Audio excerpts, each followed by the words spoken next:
Part 2. Restarting the Myth. Author, Feng Chao Huang. Chapter 11. Squeak. The pale palm scratched the hood of the car, leaving dried blood and scratches. The evil ghost slowly climbed up from under the car. The translucent body had multiple fractures, and the terrifying face could stop a child from crying. The evil ghost had no head, and the neck cavity was gray and bloody. The child didn't cry because he was directly scared and fainted. In an instant, Wayne's face became paler than the ghost. Oh no, this car has been in an accident, and the victim is here to claim his life. Ghost, ghost. Wayne saw the ghost, and William in the passenger seat naturally saw it too. He pointed forward in a panic, trying to drive away the ghost with a warm light. He didn't point. Veronica raised her hand and pressed on William's shoulder, interrupting his spell. It's not the victim, it's a trap set by the Death Walker. Using magic will make the Death Walker aware of it, which is not conducive to our capture operation. Veronica didn't want William to alert the enemy. She had enough of the curse. She would catch the Death Walker no matter what on this trip. As for the scary ghosts, they have no attack power and can only scare people. The car will leave when it drives out of the range of the spell. So, be brave and nothing will happen. William looked disgusted. He knew that Veronica was right, but... It's easy to say, but you should open your eyes. Veronica didn't say anything, turned her head and looked out the window. With a click, another ghost hand hit the car window, which frightened her little face pale and shivered instantly. Coming back to her senses, Veronica squinted and took another sneak peek. Scared, but still wanted to see. If they can't touch us, just pretend they don't exist. Just slow down a bit. Besides, ghosts are transparent and don't affect driving. Monica said with her eyes closed. Open your eyes too.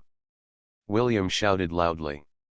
Seeing the beautiful girl and cat hugging each other tightly in the back seat, he wanted to join them immediately. Unfortunately, he couldn't join them. He was in the front seat and could only hug Wayne. Turning around, Wayne slowed down and drove with his eyes closed. Damn, you're driving. William was not scared to death by the ghost, but was scared enough by Wayne. He hurriedly pulled up the side window and roared at Wayne to look straight ahead and drive safely. William took 2 years to get his driver's license. As a self-aware road killer, he strictly restrained himself from touching the steering wheel. At the same time, he also deeply understood a truth: whether the car will have a car accident or hit someone depends on whether the driver can abide by traffic rules. For example, a passerby abides by traffic rules and sits on the sofa at home watching TV. There is a small garden between the road and William is confident that he can drive him away. Because he was too self-aware, William was more afraid of car accidents than ghosts. When he saw Wayne driving with his eyes closed, he was so scared that his voice became sissy. Veronica, why don't you just kill them? I'm scared. You are a believer of the sun goddess, but you are afraid of ghosts. So what? Is there a rule that believers of the sun goddess cannot be afraid of ghosts? William was about to cry. Besides, I'm not afraid of ghosts, I'm afraid of Wayne. He drove without looking at the road and drove with his eyes closed. X2. In the back seat, Veronica and Monica realized the seriousness of the problem and shouted loudly. Looking from a distance, the blue sedan covered with translucent ghosts shook violently. After a while, the blue family car drove normally.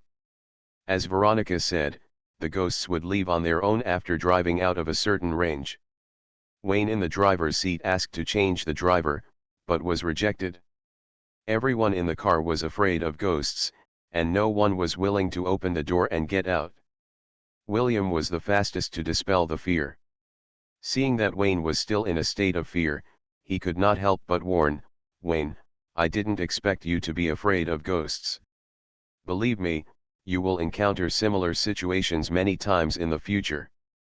Get used to it as soon as possible and don't embarrass us magicians.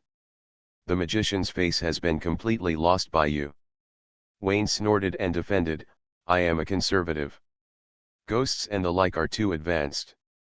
I can't accept them. Forget it, you are obviously afraid of ghosts. William had a bad taste and said with a smile, how about this, I will tell you a few love stories about ghosts to help you overcome your fear. Serious? Forget it if you are serious. Wayne glanced at William and knew that the other party wanted to scare him. He said with a cold face, speaking of horror stories, I have a scary one here. From childhood to adulthood, I have been relying on this story to scare myself in the first half of my life. Tell me about it. William swallowed his saliva quietly. In the back row, Veronica listened attentively, afraid, but wanting to listen. It was a dead night without moonlight. A child said to his mother, Mom, there is a child under the bed. Wayne told the story in a rhythmic way. Mom looked under the bed and there was indeed a child under the bed, who looked exactly like the child on the bed. The child said, Mom, there is a child on the bed. Then what? William's face changed and he pressed against the car window tremblingly. Veronica in the back seat held her breath and hugged the black cat Monica tightly. The cat felt unable to breathe. Then Wayne slowed down the car, first looked at William meaningfully, and then said in a deep voice, Mom beat the twin brothers. X3. Wayne's reverse horror story is not new, but in this era, it is enough to be called innovative, which directly ruined the atmosphere and made William's subsequent stories bland. Not scary at all. The blue car crossed a stone bridge and drove on a slightly bumpy road, with raindrops hitting the car window. Wayne turned on the wiper switch and saw the shadow of the town in a blur. Under the gloomy sky, the scattered lights were hazy. The rain failed to wash away the fog, but washed away the noise. Except for the occasional barking of dogs, the whole town was unusually quiet. Wayne drove into the largest street in the town. Most of the shops on both sides were closed, and only the bars and hotels were open as usual. At the end of the street, there was a church surrounded by a fence. The cross on the roof was bathed in wind and rain and stood firm, representing the Orthodox faith of the town of Cafano and the entire chosen continent. The Creator. The belief in the Creator has a long history and is much stronger than the bizarre goddesses. Wayne was very curious why these beliefs could coexist instead of breaking out in a war of faith and fighting each other. As the Orthodox belief that determines the name of the God-chosen continent, the Church believes in the Father who created all things, and firmly controls the highest power of the entire world in the name of God. Believers of other gods will be labeled as heretics, and beautiful girls like Veronica will become witches, completing the prison, basement, and barbecue grill trilogy. This is what the God-chosen continent should look like in Wayne's mind. The current chaos of beliefs is not logical and does not make sense. There is magic in the God-chosen continent, and gods really exist, which shows that the Creator Father does have his God. Since they are all creators, they are naturally the only ones. What level are you little gods, sitting at the same table with me to eat and snatching the faith in my bowl? But if the Creator does not exist, but is just a fictitious virtual idol, how can it defeat other gods and become an orthodox belief, and how can it ride on the heads of royal families of various countries to shit and piss? There are inconsistencies, and Wayne does not understand it very well, thinking about the possibility that the goddesses slept with the Creator Father. Then I thought, it shouldn't be. If sleeping can make the Creator turn a blind eye, the male gods who miss sleeping would have died long ago. Unless, the Creator is a universal God, in his eyes, men and women are equal. Boom. A thunderclap sounded, and heavy rain came, interrupting Wayne's unscrupulous reasoning. He opened the car door and opened the umbrella. Humph. Veronica in the back seat hummed, and Wayne took the role of the driver and opened the back door to hold an umbrella for Veronica. Veronica played the role of a rich lady, holding a black cat and walking towards the hotel. She didn't say a word throughout the whole process, and it was Wayne who communicated with outsiders. At the hotel counter, Wayne put away the umbrella and quickly looked at the layout of the first floor. On the bench on the right, he saw two young ladies in simple clothes. The makeup was very heavy, the collar was very low, and the necklace was very white. In Veronica's slightly disgusted eyes, Wayne skillfully gave a look and reached a silent consensus with one of the young ladies, and then reached a consensus with the other one. All of them. Wayne asked for 3 rooms, and faced the familiar inquiry of the innkeeper, and briefly described the difficulties he encountered. Passing by, it was dark, it was raining, and he needed to rest. He spoke very politely, but the fatigue revealed in his words made it difficult for the familiar boss to continue to get close to him, so he led the group upstairs and sent dinner. After the boss left, the 2 young ladies knocked on Wayne's door, and after entering the door, they saw William, who was eager to try, and Veronica sitting on the bed with a black cat in her arms. "Sir, in this case, the price will be increased." "Don't worry, the price will satisfy you," Wayne nodded, indicating that everything can be negotiated. The camera turned, and the 2 young ladies snuggled up to each other, as if their souls had been taken away. Their bodies were weak, saliva drooped from the corners of their mouths, and their eyes were dim and unfocused. As you can imagine, they ate mushrooms. Veronica's way of getting information is still simple and rough. She is vigorous and resolute. She doesn't like to waste time. She asks about the whereabouts of Bloody Mike directly. The town of Cafano is not big. Because of the impact of industrialization, a large number of young and strong people have poured into the city early, causing the population of the town to decrease year by year. It is not difficult to find out the whereabouts of Bloody Mike. Veronica knows the full name of the Death Walker, Mike Nelson, and also knows that the other party is preparing to get married recently. In a town with a declining population, this is undoubtedly a lively event. She is confident that she can ask the other party's home address. It should be like this, but Bloody Mike is full of moral integrity and did not invite the young ladies in the town to hold a single night party. Veronica's plan was frustrated again and nothing was asked. The camera turned again, and it was replaced by the hotel owner, who was stupid and silly. He was well informed and knew where Mike Nelson's home was. Drive west and cross Oak Forest Road, there is the Nelson family's manor. Manor? Veronica frowned. What kind of manor? Is his family rich? Once very rich, the town of Cafano was named after the ancestor of the Nelson family. At that time, the entire town's land belonged to the Nelson family, until one night. Everyone went crazy. Restarting the myth. Author, Feng Chao Huang. Chapter 12. About 50 years ago, one night, the Nelson family held a grand dinner. In addition to family members returning from other places, they also invited important figures in the town, such as the priest, the mayor, and members of the town council. The innkeeper recalled, halfway through the banquet, members of the Nelson family suddenly attacked. They locked the gate of the manor and attacked every guest present. They killed, set fire, drank blood, and hung the bodies of the victims on flagpoles. The priest and several members of the council escaped from the manor, but the crazy Nelson family did not intend to stop. They rode to the town to continue the massacre.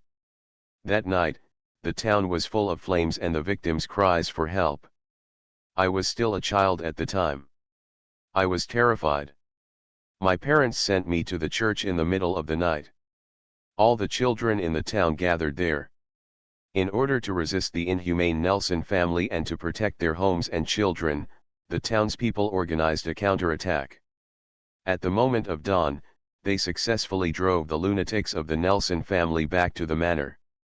At that time, the manor was already on fire, and the flames engulfed the vicious lunatics. It is said that they were still singing and laughing while bathing in the flames, dancing hand in hand, as if death was their longed-for destination. Afterwards, the people from London investigated for a long time. After experiencing this great change, the priests and counselors became eccentric one by one, and the townspeople were also like this. Many people left and moved to other places to live, and never returned to their hometown. The crazy night happened 50 years ago. It is a horrible taboo that the town of Cafano is reluctant to mention. This incident directly led to the decline of the town, and it has not recovered to this day.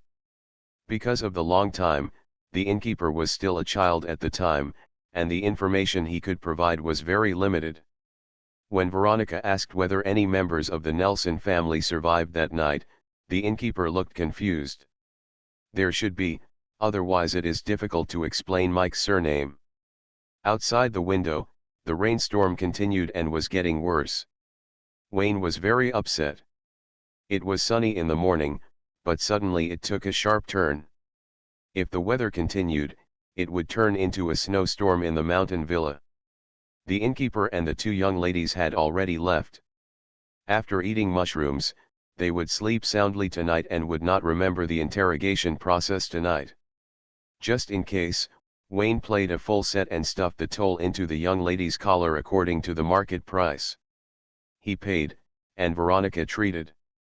Veronica held the black cat in her arms and stood in front of the window thinking. Based on simple intelligence, it can be inferred that the Nelson family was originally a loyal believer of the goddess of death.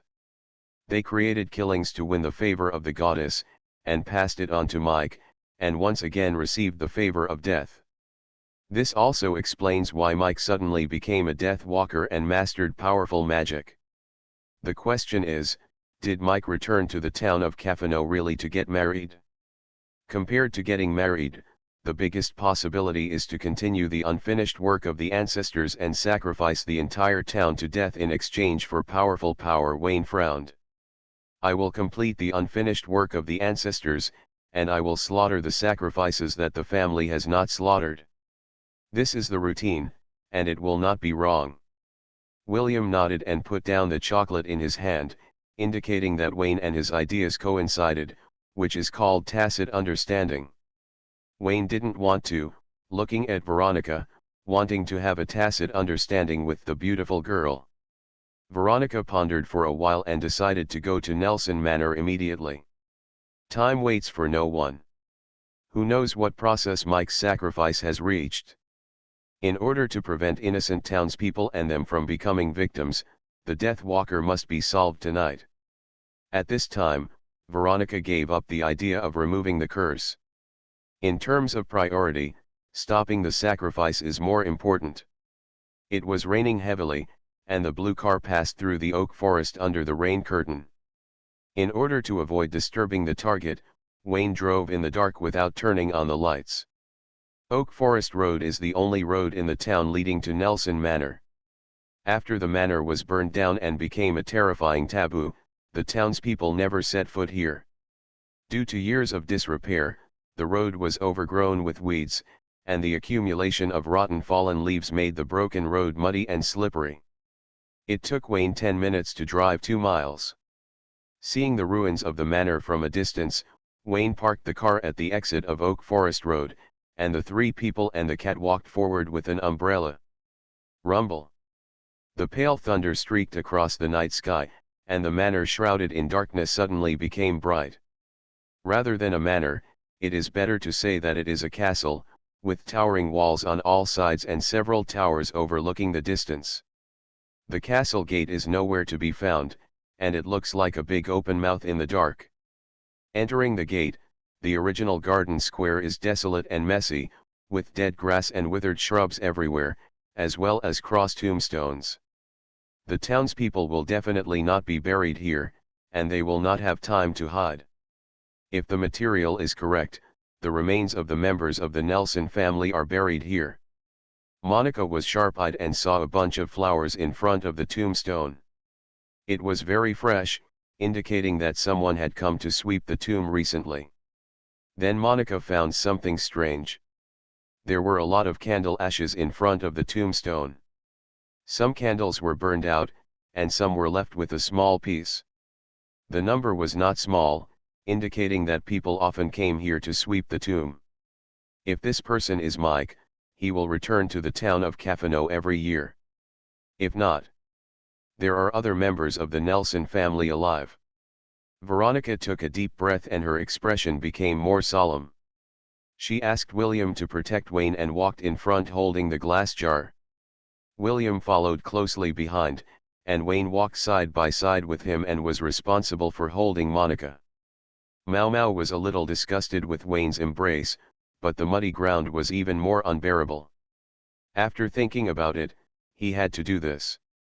They were all believers of the Moonlight Goddess, so there was nothing wrong with being close to each other. The wooden buildings of the manor were burned down by the fire, leaving only ruins buried by weeds. The attic relying on the stone castle was preserved. Wayne was worried about the traps, so he walked behind Veronica. It was because his magic power was sealed. Veronica was a descendant of dragon blood and had the strongest combat power in the team. William. He was a good man. This position made Veronica very uncomfortable. She turned around and glared at Wayne. It was too dark, so Wayne didn't see it because Veronica suddenly stopped and bumped into the other person without paying attention. Several people walked forward in the dark in the castle passage. There were several observation ports on the outer wall, the size of a fist. Occasionally, lightning flashed in. With Monica's guidance, they did not go around in circles. After an unknown amount of time, Monica suspected that she was lost, and Wayne stopped. He called Veronica in front of him, pointed to the brick wall beside him and said, "I can smell the smell of strangers, not ours. I have never been on this road. Look carefully. There must be a mechanism nearby to open the secret passage." As he said that, he stroked Monica's cat head. Cats have a more sensitive sense of smell than dogs. "You should have smelled it too, right?" Monica turned her head to avoid it and said nothing. Veronica couldn't help it, rolled her eyes, and said bluntly, "What do you mean, you have a dog's nose?" Although, it really is. Veronica didn't believe Wayne's dog's nose, but she agreed with Wayne's guess that there must be a mechanism passage in the castle, and the Death Walker was hiding in a corner. Several people groped around, looking for the mechanism to open the door. William accidentally touched the mechanism, and his feet were empty. He subconsciously grabbed Wayne's arm next to him, and the two fell directly down the slide. Wayne looked depressed. He stretched out his hand to pull someone down with him, but Veronica was too far away and he couldn't reach her. Monica dodged. As we all know, a cat is 7 times faster than a cat. At the moment of falling, she stepped on Wayne's shoulder to take advantage of the force and jumped, landing safely on the ground. Veronica hurried forward and looked at the dark slide. There was a bright light below, and Wayne's full-blooded scolding, and she slowly breathed a sigh of relief. It doesn't matter if you fall, as long as you are fine. The heavy rain stopped suddenly, and the dark and gloomy sky seemed to have pressed the switch button. The unreasonably huge moon sprinkled silver light all over the earth. Monica jumped on Veronica's shoulder, looked at the observation port, and sensed the strange atmosphere in the moonlight. Her pupils were dilated to the limit. The town. There's a fire. You are listening to Novels at Bless Up channel. Wish you happiness and luck. Please subscribe to receive new novels. How do you feel about this novel? Please like and leave a comment. Restarting the Myth. Author, Feng Chao Huang. Chapter 13. The town was ablaze with flames and billowing black smoke.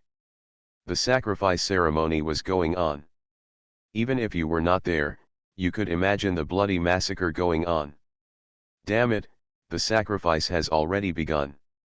Veronica gritted her teeth and shouted at the slide, "The Death Walker is in the town. We missed it. You two quickly find the exit and climb up. I will rush over to save people first. The car is left to you." After that, Veronica took a deep breath, clenched her fist and punched forward.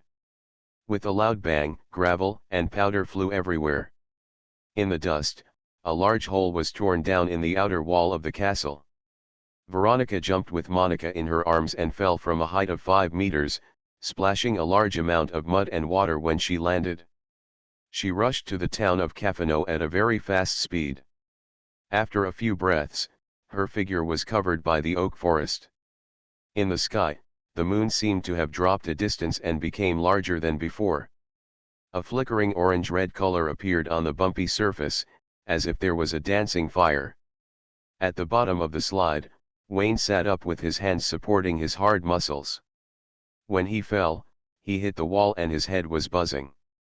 Lights and fires lit up on both sides of the passage, guiding him all the way to the corner at the end of the passage. Wayne found himself sitting on William, who was lying on his back. He could see the shyness on William's face from above. "You are blushing like a bubble teapot." Wayne was so embarrassed by the show that he stood up with a curse. He closed his eyes and thought about Veronica's figure and face, and finally dispelled the psychological shadow that William brought to him. Before Wayne turned around and climbed up, he heard Veronica's voice. His head was still a little confused and he didn't hear what the other party said clearly. He only knew that there was a loud bang and the slide was blocked. Wayne tried twice, but the inclined slide was difficult to use. Every time he tried to push the stone away, he would slide down due to the reaction force. He said to William unhappily, "What are you doing? Help me." William nodded repeatedly and stood behind Wayne, ready to push his butt. Seeing Wayne's gloomy face, he scratched his head. "If you feel embarrassed, I can be in front and you can push me. Please have some common sense. Can I push a big golden retriever weighing more than 200 pounds? No, you scheming one, don't even think about touching my hand with your butt." Wayne gave up the idea of returning the same way and frowned. "William, I didn't hear what Veronica said just now." "Did you hear it? She said the sacrifice has begun and the Death Walker is in the town. She left first and asked us to hurry over." William took a deep breath. "Wayne, you have to be mentally prepared. Saving people is important. We may not be able to lift the curse this time." Wayne nodded. "Things have their priorities. It should be so." Then he complained, "I know she is in a hurry to save people, but saving the two of us won't take much time. Now we can only bite the bullet and move forward. It doesn't matter. We raided the Death Walker's lair to prevent him from having other plans." William was not worried about Veronica. The descendants of dragon blood had strong physical output. As long as Veronica was willing, she could beat the Death Walker into a picture. On the contrary, it would be more troublesome to capture him alive. "That's right, but Wayne hesitated. "If this was a horror movie, splitting up would be a taboo. With my protection, you will be fine." William patted his chest and made a bodybuilding pose. Wayne's face became darker. It was late at night and the castle was empty. It was useless for him to shout at the top of his lungs. He picked up the gravel on the ground and threw it forward to ask for directions. After several attempts to confirm that there was no triggering mechanism, he persuaded William to walk in front. "Veronica said that the Death Walker is in the town and we are safe." William muttered, walking forward one step at a time. Wayne was too cautious, which made him a little panicked. "Being careful won't go wrong," Wayne reminded him, and there was no abnormal prompt from the supernatural sense, indicating that the castle was safe, at least for now. The two walked along the torch road. After several turns, Wayne smelled the smell of wine. He waved to William, and the two walked into the bunker warehouse to look for something handy. Perhaps there was only one warehouse inside the castle, where wine and some daily necessities were piled together. Wayne did not find a crowbar, and William only found a flashlight. "It's not very useful, they have flashlights on them." The good news is that Wayne filtered the smell in the air and confirmed that there was only one living person in the castle besides them. The person who was sweeping the grave was Mike, who would return to the town of Cafano every year. "Why does this guy come back every year, just to sweep the grave?" Wayne muttered to himself, and quickly found the exit from the passage according to the smell in the air. The mechanism activated the stone door, and the two came to the platform high in the castle. It was square and very wide, facing the castle gate. It was obviously built with military use in mind. It was night, starless, and the giant moon overlooked the earth, making everyone who looked up feel depressed. The weeds in the center of the platform were cleared, and the inverted triangle symbol was outlined with black ink. A puff of black smoke was lingering, twisting in the air and turning into disorderly swaying black arms. The arms were of different sizes.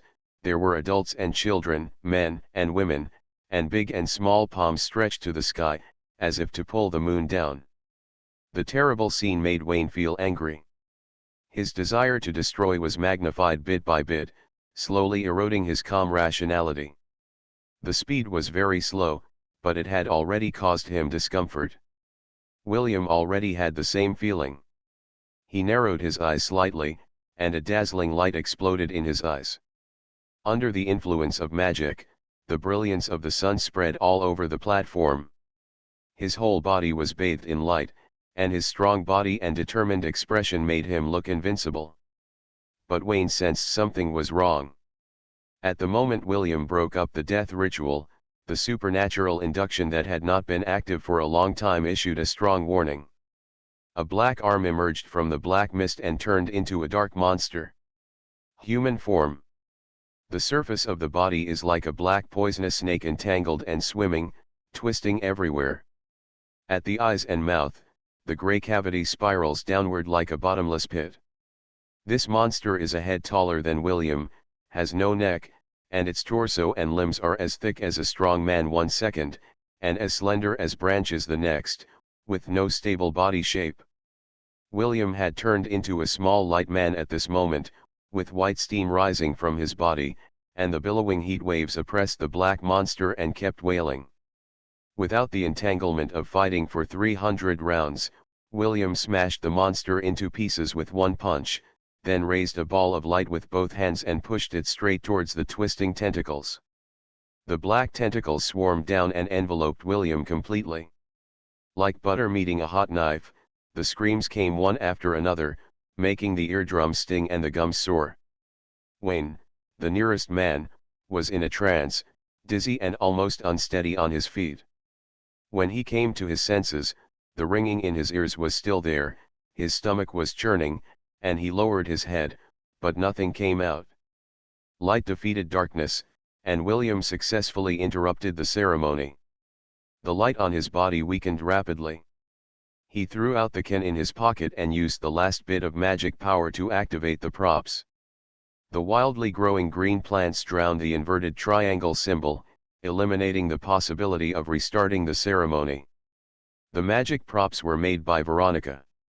Although William cannot use the power of the goddess of nature, due to the alliance between the three goddesses, his magic power can inspire the magic props made by the natural cultists. The rapidly growing vines took root in the masonry ground and opened up a towering bulge. William's magic power was exhausted and his energy was also depleted. His feet slipped and he fell down. Bang! Wayne, you are so heartless, I thought you would catch me, William said aggrievedly. What are you thinking about? Don't look at how much you weigh, Wayne said. He was helpless. He wanted to, but he was afraid of being smashed to death. He stepped forward to help William up, and the two of them walked along the stone steps of the castle to the garden. In the distance, they saw a shadow floating over the tombstone. Wayne knew that the other party couldn't hurt him, but he was still a little frightened when he passed by. What if she suddenly scares me? William answered this question and yelled at the ghost as he passed by, scaring the coward Appiao into retreating underground. Take advantage of ghosts when they are not prepared and scare them. Wayne said he had learned it and would try it next time. William said proudly, look at how spoiled they are. I was afraid of disturbing the Death Walker before. Otherwise, how could my majestic followers of the Sun Goddess be frightened by a few ghosts? No need to explain, there is no shame in being afraid of ghosts. William's words made sense, but Wayne saw the most real version of them. The magician could easily destroy Appiao, and the magician was afraid of Appiao. There was no conflict between the two concepts. The two left the manor step by step and walked through the mud to find the blue car. Wayne started the vehicle, turned on the headlights and headed straight for the small town of Cafano. The fire was still spreading, but God did not stop the heavy rain. This time, there was no need to worry about alerting the enemy.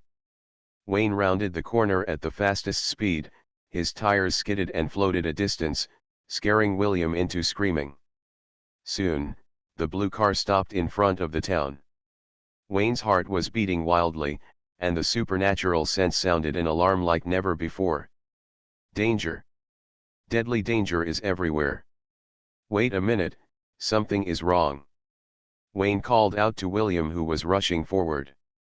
He took a deep breath of the air and said with his scalp numbing, "We are late, there is no smell of living people here, it is all the smell of corruption." It was so corrupt that it seemed like it had been dead for a long time and had just been dug up. Why didn't I smell it? William didn't know why. At this moment, a figure rushed towards the two of them. It was Veronica. Behind him was a town burning in flames, as well as shadows with twisted limbs and stiff and weird movements. Veronica's face was covered with dust. She asked Wayne and William to get in the car quickly, got into the driver's seat, started the car and left. "Wait a minute, where is Monica?" William asked hurriedly. "Stop talking nonsense, get in the car quickly, there is no time to explain," Veronica urged anxiously, but William's expression became more and more indifferent. He violently opened the driver's door, opened a circle of faint light with his fist, and hit Veronica hard on the face. With just a click, Veronica's neck was broken, and half of her face was shattered. Under the fresh skin were dry and contracted black-gray muscles and yellow and brittle bones. "Veronica will never abandon Monica. Don't even try to lie to me." William dragged the counterfeiter out of the car, and Wayne took out crowbars from the trunk, one for each person, and banged them with pinging bells, successfully dismantling the fragile counterfeit into parts. Not far away, a large number of fragile items slowly approached, and the full moon in the sky seemed to have dropped a little. Restarting the myth. Author, Fengchao Huang. Chapter 14. The dead townspeople dragged their stiff bodies and staggered forward. They seemed to have been drained of all moisture in an instant, withered and hard, without any breath of life. Because they had nothing, they longed for it. Wayne and William became the primary targets of the siege. Wayne didn't know how to describe these people, undead, or zombies. If the Death Walker ritual was successful, it would be too weird. Not only did it kill the entire town in an instant, but it also wiped out all life, even the breath of the living in the air. The group of corpses moved, with more than 100 people, including domestic animals such as chickens and dogs. Wayne weighed the crowbar in his hand, compared the combat effectiveness of both sides, and followed his heart to close the door and start the car. "Where are we going?" William sat in the co-pilot. "Find Veronica and leave this damn place as soon as possible." Wayne looked solemn. The zombies moved slowly and were fragile. If he was given a crowbar, he could kill them until dawn. There was nothing to be afraid of. For example, if you give a kid a wooden sword, the rapeseed field within a radius of 10 miles will not exceed 1 meter. But the warning of supernatural induction will not be false. There is something terrible in the town, everywhere, which poses a serious threat to his life. Wayne doesn't know much about extraordinary magic, so let's define it as a curse. "Do you know where Veronica is?" "The town is so big, why don't you retreat first, and I'll go find her and Monica," William suggested. "I know, just follow the smell." Wayne reversed and backed up a distance, shifted gears and accelerated the car to rush towards the zombie group. The chassis of the family car is not high, and the good cost performance also shows that this car is not crash resistant.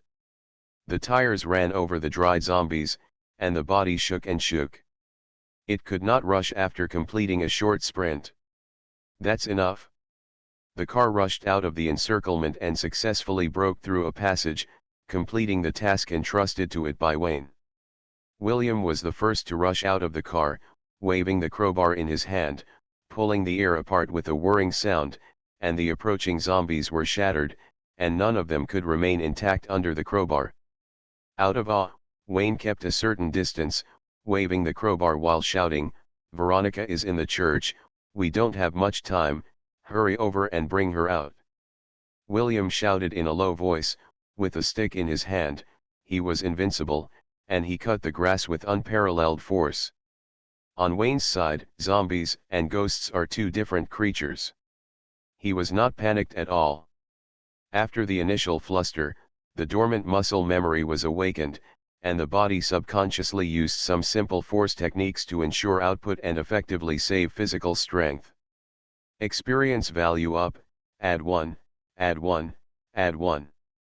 When passing by the hotel in the small town, two dry and hunched figures blocked the way, shaped like mummies and horrible faces, and it was unclear what they looked like before they died. Wayne recognized the clothes on them, rich and generous young ladies, and the money in the collar was stuffed by him. The voice and smile were still there. Wayne secretly thought it was a pity, waved the crowbar with tears in his eyes, picked up the banknotes and quickly caught up with William. The town was full of flames, and the hot air intensified the evaporation of water. The strange thing was that no matter how fierce the fire was, it could not burn down the wooden buildings, and even the flammable zombies could not be set on fire. The two arrived at the church at the end of the street panting. It was the only building in the town that was not surrounded by flames. Compared with the surrounding hell on earth, the quiet church seemed out of place. A gunshot rang out, and Wayne and William were both stunned. They rushed over the fence and lawn and broke open the church door together. Rows of benches were neatly arranged in the room, and in front of the cross, the candlelight flickered with dim light and shadow. The priest was dressed in a black robe, with neat corners and meticulously dressed, but his withered face was really unflattering, and there was no difference between him and the chaotic zombies outside. The priest also lost his life because of the sacrifice. Veronica was holding a pistol and confronting the priest. She had just fired a shot, hitting the priest's chest, leaving a large hole visible to the naked eye. "You don't need to stop the ceremony. This town has been dead for many years.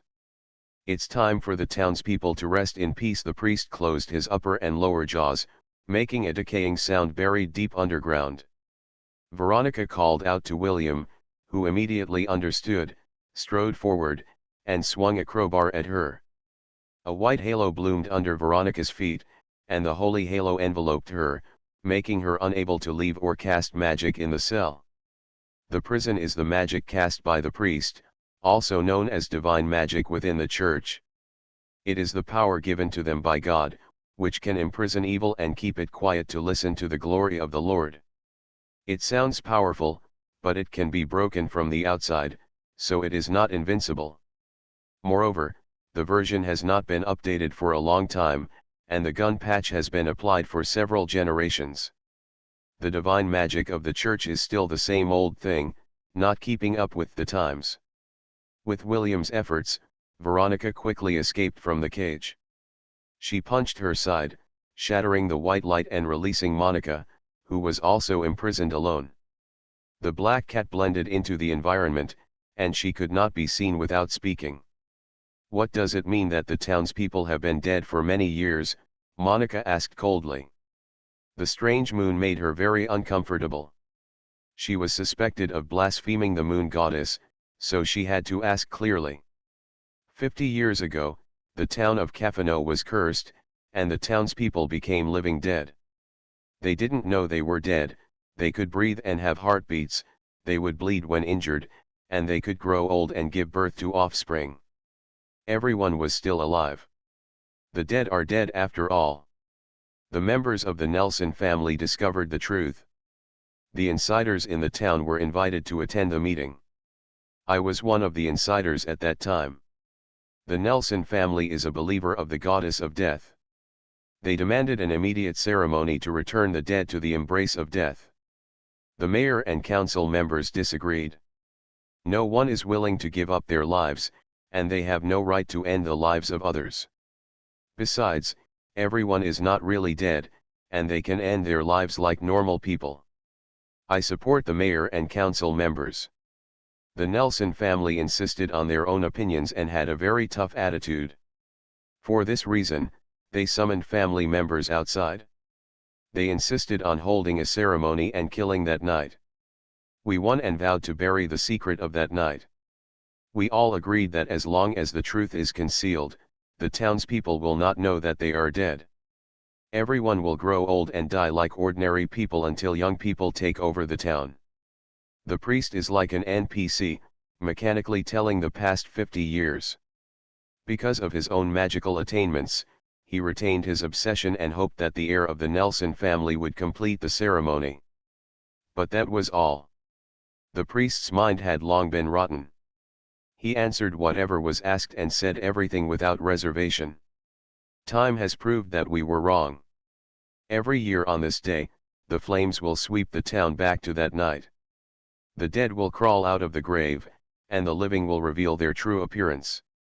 The town has no future, because the newborn will lose life at the moment of conception, and outsiders will also be cursed for entering this place. This is not a curse, it should be constant death, a kind of law, tormenting us and unable to rest. I gradually realized my mistake. In order to keep the abscess alive, we removed healthy tissue. Wait a minute. Wayne interrupted the story and said solemnly, outsiders will also be cursed. What does this sentence mean? Restarting the myth. Author, Fengchao Huang. Chapter 15. The curse on me hasn't been lifted yet, and here comes another one. Can I handle it? Wayne looked grim, and finally understood what the warnings everywhere meant. Now he wanted to push Bloody Mike and let him finish the ceremony quickly. No. If, he meant if, he was also in the town now, would completing the ceremony mean that he would also rest in peace? With his life at stake, Wayne asked directly. The priest nodded, yes, everyone would rest in peace. Wayne's whole face changed, and he spoke quickly, where is the address of the ceremony, tell me quickly. The priest did not answer directly, saying that he would go to Nelson Manor to sweep the graves every year. A few days ago, he saw a fresh bouquet of flowers in front of the tombstone, indicating the return of the heir of the Nelson family. Maybe he came for revenge, but continuing the unfinished ceremony of the Nelson family can let everyone rest in peace. I hope you don't stop him. Then wouldn't we die too? The priest was silent. That's right. He began to tell the tragedy of the town. The town of Cafano was no different from other towns in appearance, and the townspeople were no different from ordinary people. But every night, everyone would reveal their true faces, struggle in the scorching flames, and their souls would fall into endless pain and long for relief. But once tonight is over, everyone will forget, not even a nightmare will remain. Wayne and others sympathized with the townspeople's experience and refused to enter. Now they just wanted to stop the ceremony so that they would not rest in peace. The priest would naturally not let them leave, but unfortunately his thinking was rigid and he could not use advanced divine arts. He was interrupted by Veronica's gunshot and was hit by Wayne with 2 sticks, and he was completely silent. Several people ran away from the church. William looked back and wondered, isn't this considered resting? Obviously not. The priest's dry body was reorganized, and the missing parts grew out of thin air. He had magic power when he was alive, and his recovery speed was much faster than that of ordinary townspeople. Wayne and others didn't walk far, and he stood up and walked. Dense zombies surrounded the church. They seemed to be afraid of something. They did not rashly step into the church territory. They howled and waited for Wayne and others to enter the bowl. In the back, the priest walked out of the church with a Bible in one hand. Wayne stood on the lawn between the fence and the gate. There were wolves in front and tigers behind. He had to break out as soon as possible. Bang! Veronica turned around and shot the priest in the head. Wayne was particularly envious of her amazing shooting skills. "Coach, how much does this magic cost? Let's go to Nelson Manor. The Death Walker must be there." Veronica gritted her teeth and said, "I was deceived. Every time I was outside the school gate, can't the dirty adult world be honest? Wayne and I checked, the castle is empty, and a summoning ritual was destroyed by us." William hurriedly said, "Maybe we didn't check it clearly, but if the Death Walker is really not there, wouldn't it be a waste of precious time?" Hearing him say this, Wayne's heart skipped a beat. He seemed to think of something, and turned around and looked at the church. The priest knows that Mike is back. The priest is happy for Mike to complete the ritual. The priest is unwilling to reveal the location of the ritual. The zombies dare not step into the church territory. Following this inference, the strange ritual on the castle platform is nothing more than a smoke bomb, a chess piece used to delay time, and everything makes sense. Wayne's eyes lit up, and in order to prove his inference, he waved his hand and grabbed the air and sniffed it hard. No smell of the breath of the living except them. Mike has never been to the church, but magic can hide the breath, and it is not ruled out that Mike is meticulous and erased all traces in order not to disturb the plan. Who said that only magic can defeat magic? Goddess, this is my last magic power. Wayne believed it a little, bet all his magic power. His chest bulged, and he took a deep breath. Filtering out the smell of gays, young ladies, black cats, and handsome guys, he smelled a strong smell of death, and the Book of Greed immediately cast an excited gaze. Wayne couldn't catch his breath, coughed a few times, and excitedly said to Veronica, "I smell it, blood. Mike is in the church." X3. Do you really have a dog's nose? X3. A dog's nose is not so sharp. X3. It's the blessing of the moonlight goddess, she gave me the smell of beasts. Wayne rushed to the church for 2 steps, and found that no one followed him, so he stopped immediately. "What are you still standing there for? Hurry up." William and Veronica looked at each other. The former nodded, willing to give Wayne a chance, and the latter gritted his teeth. Just a trip to the church, and it wouldn't waste much time if he failed. The liar knows the liar best. What if he was fooled? Several people rushed into the church quickly. When Wayne passed by the priest, he saw him slowly getting up and swung a stick at him, directly knocking his head off. The light in the church was dim. William temporarily saved up some magic power and waved his hand to serve as a temporary lighting source. Wayne shook his head, took out the flashlight he carried with him, and while his enhanced sense of smell was still a little bit left, he ran straight to the backyard of the church from the side door and stopped in front of a row of dormitories. "Blood Mike, I know you are in there, come out, your plan has failed." Wayne's voice was loud and spread far under the night sky. After a while, the door in the middle slowly opened, and a man in a dark suit walked out. Mike Nelson. His clothes were not glamorous, only formal, and his figure was not tall. He was in his 30s and had gray hair on his temples. His miserable life in his early years made him bid farewell to his youth early. One of Mike's eyes bloomed with scarlet light.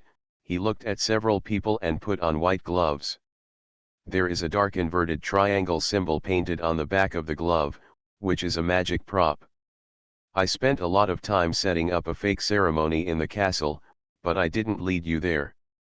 How should I say, bad luck, and I overestimated you." Mike laughed to himself. He had prepared a lot for today's ceremony and considered various possibilities, including a magician who would interfere with the situation. As a result, the powerful magician did not wait, and only a few beginners came, causing all his painstaking operations to become a battle of wits and courage with the air.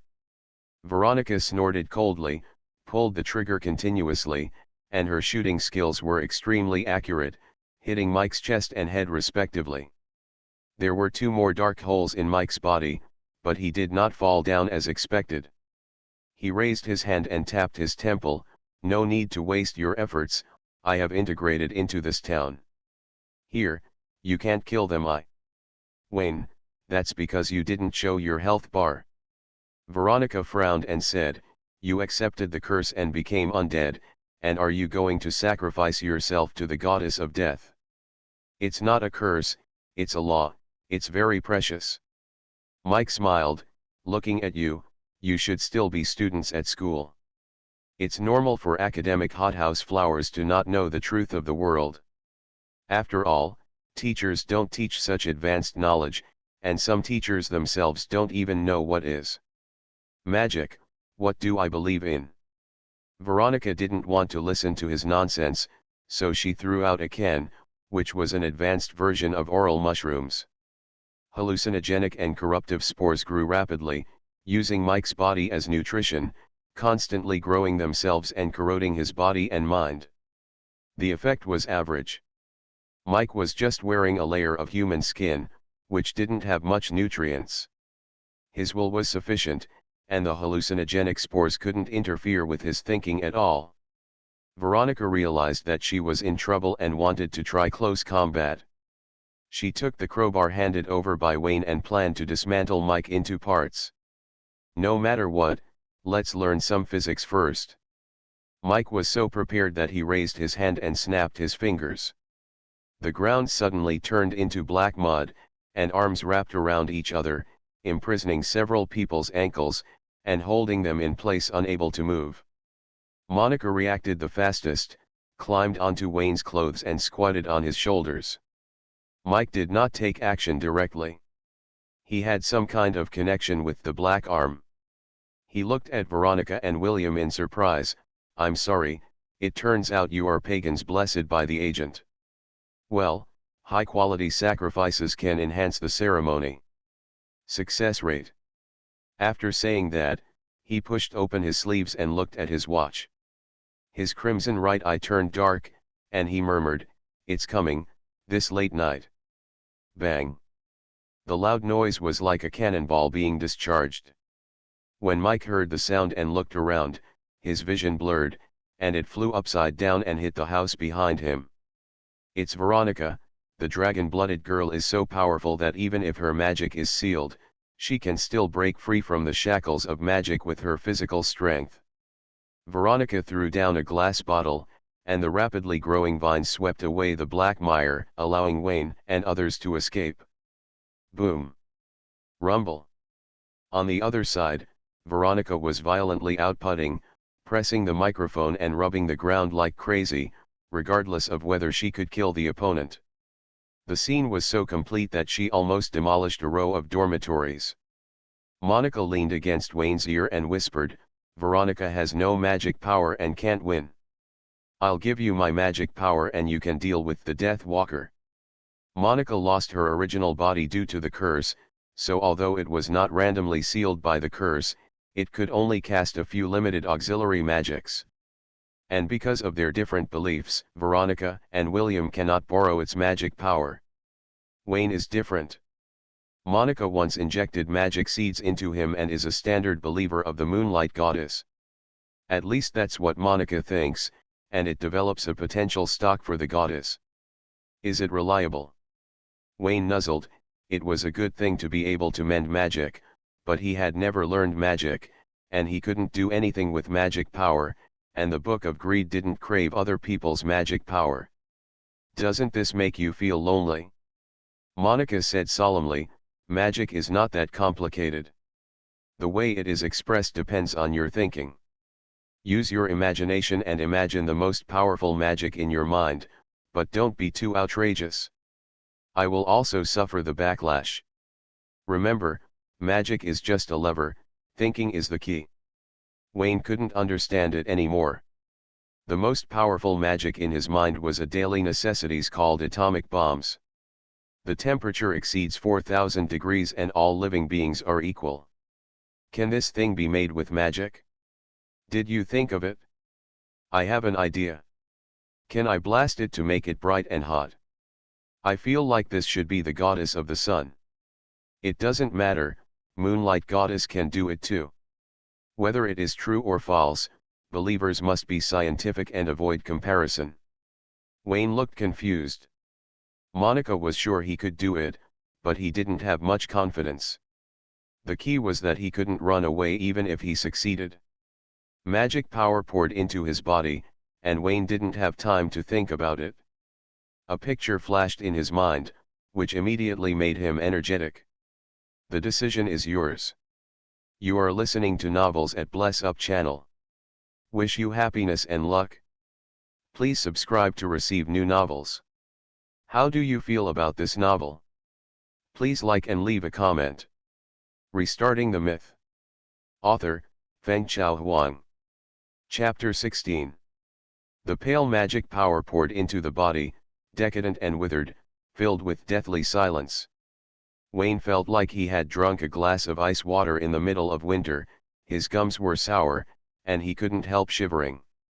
The Book of Greedy breathed rhythmically, sweeping away the maddening silence in the magic power, the corrupt turbidity dissipated, and the elegant and peaceful magic power rippled with clear and shining like flowing water.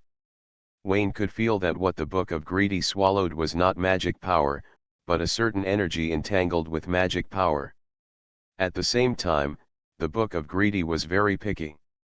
Last time, it took the initiative to taste Monica's magic power, but this time it was much more perfunctory. It was idle anyway, so it tasted a mouthful for the sake of meaning. Very perfunctory. The little eyeball that opened did not change either. It was still gray and blind, unable to respond to Wayne's sight. Wayne didn't understand. The changes to the Book of Greedy were too big, which was very different from his original intention of programming. Now he could only explore the rules bit by bit until he mastered the correct way to open it. Monica sent all her magic power to Wayne and guided her magic power to be used by Wayne, which not only showed her trust in Wayne, but also showed that she was very optimistic about Wayne's potential. Wayne did not live up to Monica's trust, and he was indeed very promising. The cold moonlight shone brightly, covering Wayne's body until the whole person turned hazily into a light cocoon. Such pure moonlight. Goddess, he is really a genius. Monica was surprised and happy. She completed the guidance and let Wayne perform magic for the first time. Fearing that she would interfere with Wayne's thinking and will to perform the spell if she stayed, she jumped away and raised her tail to watch from a distance. The oval light cocoon expanded rapidly, and a big hand stretched out, and a light and shadow with a height of more than 3 meters broke out of the cocoon. Human figure, the contours of facial features faded, and organs such as eyes, nose, mouth, and ears were hidden. The simple modeling only had limbs and torso, which was extremely rough. William, who was watching, couldn't help but exclaimed lightly, feeling that his magic was plagiarized. For the sake of friends, this time I will pay tribute to you. Monica was so excited that her hair exploded. Looking through the appearance to the essence, Wayne's magic was rough and simple, with nothing to see, but the moonlight contained in it was noble and peaceful, unprecedented, and could be regarded as a benchmark for believers of the Moonlight Goddess. It was right, Wayne could definitely become a God-favored one. Wayne did not use magic to make an atomic bomb, which was unreliable. Not to mention whether Monica's magic power was sufficient, he would not dare to use it even if he made it. All beings are equal, and it's too late to run. In comparison, William's little light man mode is more reliable. Is this magic? Wayne raised his arm, and there was a white light in front of his eyes. Without eyes, he could not see anything except white. Just when he was wondering where his eyes were, the light and shadow chest surged with the sound of flesh and blood squirming, and the vertical crack tore the chest, and a huge eyeball suddenly opened. I saw it. The world suddenly became clear and clearer than ever before. Casting magic, Wayne felt that he had merged with the Book of Greed. He could not see the world clearly, but the Book of Greed could. This sight was like a sharp sword that split the barrier and showed him the madness under the beautiful shell. The huge eyeballs scanned around, and the light and shadow turned to look at William and Monica, and gave a thumbs up to show that he felt great. X2. William and Monica felt bad, not good at all. The moment they were stared at by the eyeballs, they felt like they were falling into an ice cave, their hair stood up, and their crazy and accelerated heartbeats were clearly audible in their ears. Take Monica as an example. The cat stood up straight with 4 paws, her hair stood up straight, and she arched her body and screamed. The screams sounded so pleasant to Wayne. Encouraged by his friends, he turned around and rushed out. Veronica and Mike were fighting in a mess. The descendants of dragon blood were so strong that they exceeded the limits of mortals and reached the realm of magic. It was as easy to demolish a house as to demolish building blocks. Veronica has the upper hand, and every punch is extremely fierce, but Mike is not anxious at all. With the help of the priest, he has become one with the town. This is a powerful law that the goddess of death also covets. Impossible to be dispelled by ordinary physical attacks. Moreover, the ceremony is about to begin, and everyone will become his sacrifice. Thinking of this, Mike showed an extremely cruel smile. Bang! White fists roared in, and Mike flew out with a smile on his face. Veronica looked at Wayne, who had changed his appearance, in surprise. After thinking for a while, she understood the reason. She curled her lips, feeling a little unhappy, and turned around and exited the battlefield. Of course, she was also startled. The big eyes gave her a very bad feeling, a kind of indescribable horror. Death Walker, you deal with it? Only magic can fight magic. Veronica knew she couldn't do anything to Mike, so she looked for the magic circle that started the ritual. Destroy the magic circle, everything is in time. Mike stood up with his broken body, looked into the huge eyeball, and was stunned for a moment. An unspeakable fear arose in his heart, and he felt that he would go crazy if he looked at it for a while longer. What kind of magic is this? Wayne kicked Mike away, strode forward, and stepped on him to the ground and crushed him. The height difference made it very difficult to punch.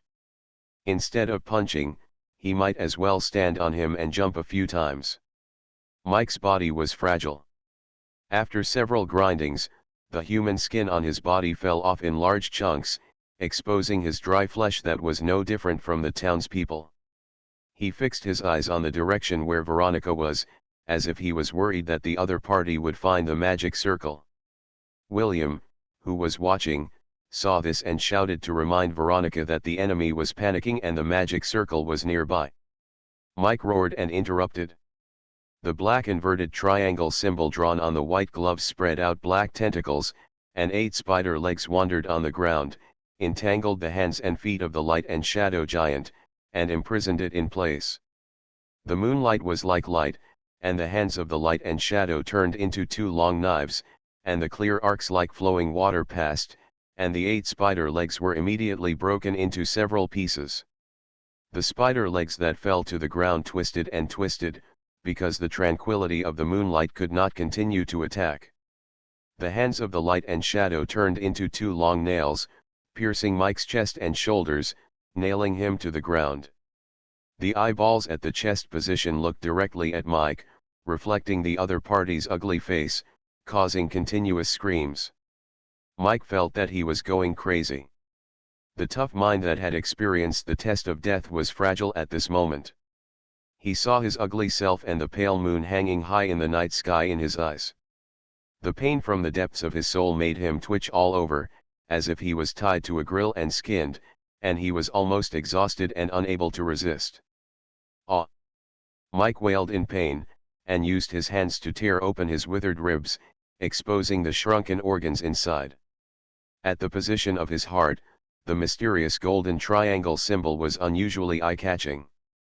Wayne looked at the symbol in surprise, and did not sense death in it. As soon as he was suspicious, he was hit hard by the golden light. At the chest position, the huge eyeball broke, and the gray-white liquid slowly flowed out, and the eyeball was tightly closed due to the injury. Where the gray-white liquid flowed, skin tissue grew, and the raised veins were like parasites under the skin, twisting and changing positions from time to time, making this new skin bumpy, like the cover of the Book of Greed. The golden triangle burst into light and completed the projection on the surface of the strange huge full moon. The air suddenly sank, and the whole space stopped. The flames burning the town stopped beating, and the zombie townspeople were silent. The wind stopped, the trees stopped, and the sound of a needle falling could be heard. Veronica and William looked up at the sky, unable to move, with hideous faces and gradually showing madness in their eyes. Monica was slightly better, her black hair exploded, and she fainted with her eyes open. Wayne didn't know what the golden triangle represented, but he only knew that the supernatural sense issued a sharp warning. The ceremony was completed, and Mike engraved the magic circle on his heart. Ha ha ha. When everyone couldn't move, Mike's body slowly rose, he raised his hands, his withered face was peaceful and serene, and he welcomed the great coming like a pilgrim. Countless grey mists came from all directions of the town of Cafano, gathered in Mike's body, causing his body to gradually swell and mutate, turning into a huge black meatball. The meatball was about 10 meters in diameter, and was composed of greasy and filthy black human bodies. Those human bodies were like soaked in asphalt, with their limbs twisted and wriggling constantly. Every face opened its mouth wide, making meaningless wails that went straight into the soul. Buzz buzz buzz. For a moment, Wayne's head almost exploded, his mind went into a kind of madness, and he almost couldn't control himself. At this time, Wayne didn't realize that when the grey mist rushed towards Mike, he intercepted a part of it. To be precise, he swallowed it after integrating the Book of Greed. This mist directly entered the Book of Greed, causing it to open its second small eyeball. The huge eyeball in the center of the chest recovered and slowly opened. The gray-white liquid flowing under the vertical eye corner solidified and turned into a dark black ink color, which could not be washed off or separated. At the same time, the gray-white hyperplastic tissue spread all over the body, from head to toe, completely covering the outline of light and shadow. Inside, the flesh without bones and organs gradually filled up. Bang! Bang! Bang! A rhythm like a heartbeat sounded. The huge eyeball swayed and stared at the black meatball in the air. Want. The door of truth has been opened. From tonight, I, Mike Nelson, will resound throughout this land as a legend. Above the meatball, Mike's upper body poked out little by little. From the chest to the abdomen, he merged with black arms and twisted faces. His thoughts dominated the will of the entire town of Cafano. Now, he wanted to sacrifice the town and himself to go to the door of truth that the mages dreamed of. Boom! On the moon's surface projected by the golden triangle, the black hollow spiral opened. Behind it, the deep space universe was dotted with stars, infinitely broad, infinitely great, and also contained infinite possibilities. Wayne's head exploded with a bang, his eyeballs stared at the door of truth, his irises continued to shrink and expand, and he was so excited that his whole body trembled. Want. The Book of Greed expressed a crazy desire to Wayne, so much so that the black ball of meat that he had been salivating over just now became unappetizing and was not even an appetizer before the main meal. Restarting the myth. Author, Fengchao Huang. Chapter 17. Unlike Wayne's desire, Veronica was full of fear of the so-called door of truth. This fear was so strong that it overwhelmed her madness and calmed her chaotic mind. She released her limited magic power in one breath, regained control of her body, and shouted to the sky, "Stop it quickly, the door of truth is a forbidden magic, your mind cannot withstand the baptism of the world, stop it now while it's still not too late." Veronica didn't care about Mike's life or death. She was afraid that she and her group would be implicated. The door of truth and other serious magicians avoided it. This was the first time she had seen someone as stubborn as Mike. "Little girl, what do you know? You believe whatever the teacher says at school. Do you know the value of knowledge? Do you know how many magicians are eager for this moment like me? Mike smiled contemptuously, with a flash of madness on his face. The Nelson family has been waiting for this day, just to hold a sacrifice, open the door of truth, become a legendary wizard, and obtain all the knowledge in the world. For this, I am willing to pay any price, even madness. The priest thought that Mike returned to the town to complete the unfinished mission of the family, save the townspeople and let everyone rest in peace, and take revenge by the way.